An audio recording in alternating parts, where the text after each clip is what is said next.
crab stuffed shells with vodka cream sauce. For the sauce, all I did was make tomato basil sauce, okay? For every large casserole dish, you're going to need 1 can, 28 ounces of Italian tomatoes, 1 bottle of passata or tomato puree, which is 3 cups.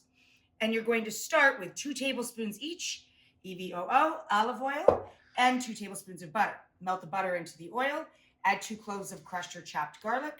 You could put a little sprinkle of sugar if you like. Most people like a little sprinkle of sugar in their tomato sauce. You definitely need a sprinkle of salt. That's it.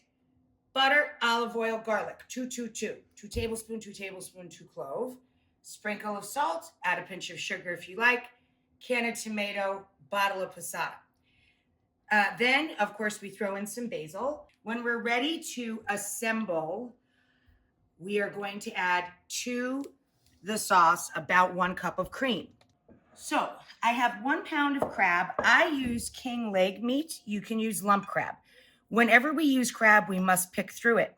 If you're using lump crab, you'll find bits of shell. If you're using leg, king leg like I do, you're going to find these funny things that look like Scotch tape. Those are tendons. I add a little lemon juice and a little hot sauce, Tabasco, cayenne sauce, whatever, a little bit of hot sauce. In the bowl, I have 3 cups of fresh ricotta, and I like to add about a cup of Parmigiano Reggiano as well, a little bit of parm in there. So we're going to add 1 egg, lightly beaten. Bloop. And then for this, I had to cool it, so I did this a little ahead for you guys. 1 shallot, the zest of the half lemon that I just took the juice from, okay? About a tablespoon, 2 teaspoons to a tablespoon of zest, a couple of cloves of garlic, and 1 shallot.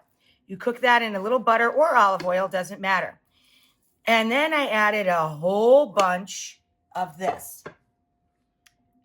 Parsley and celery tops. These are celery leaves, and I took about a cup, and I fine chopped that. We have to add this cool so that we can handle this. We're going to mix this all together with our crab. Oh, I forgot to say the most important part.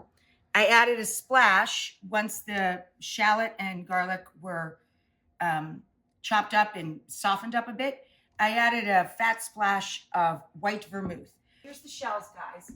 And you parboil them 2 minutes less than the package directions, so they're not quite done yet, so they stay nice and firm in the oven.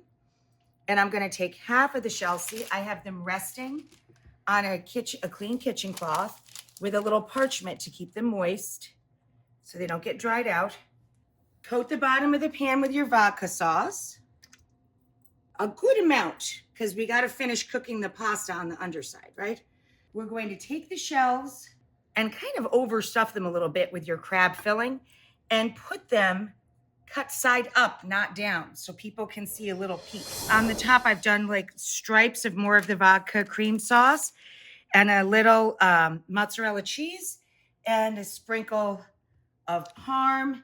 And then we're going to put this in about a 400-degree oven until it's hot through and bubbly. And then we'll take the foil off and let the top brown up.